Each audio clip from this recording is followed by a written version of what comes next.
Mr. Jones owned a cotton plantation and many slaves.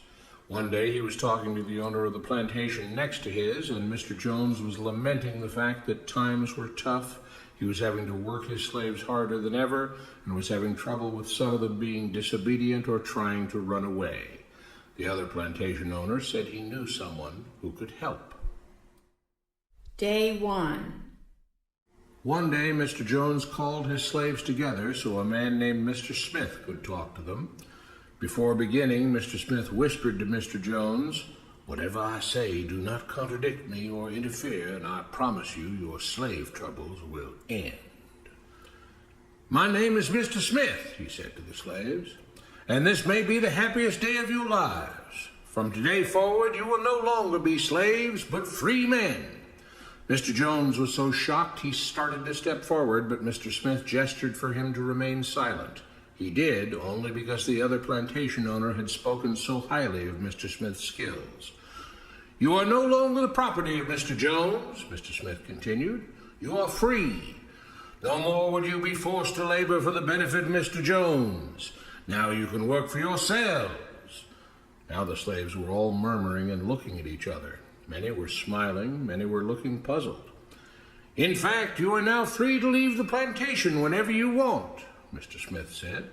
"However, since we are surrounded by other plantations, if you leave, some other plantation owner will likely claim you as his own the moment you set foot on his property. So I urge you not to risk your newfound freedom by doing something so foolish.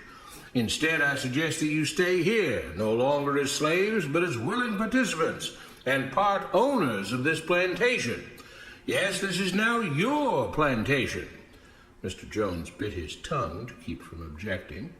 "For now, we might as well leave Mr. Jones in charge," said Mr. Smith, "since he's the only one with any experience at running a plantation, which is quite a complicated thing to manage. But he will no longer be your master, but just another worker on the plantation.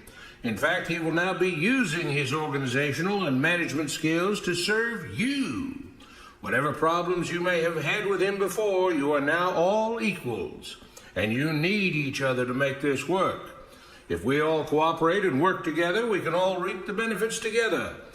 In honor of this happy occasion, I present you this new symbol of togetherness and cooperation, this flag, which shall be the emblem of the new, free Jones Plantation."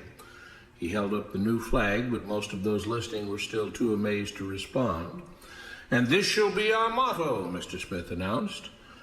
"We work together as free men for our mutual benefit, pledging our allegiance to the Jones Plantation, which stands for prosperity, liberty, and justice for all.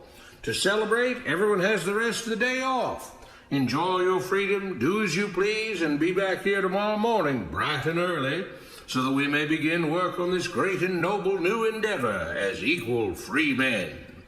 Finally convinced that Mr. Smith was serious, the former slaves applauded and cheered.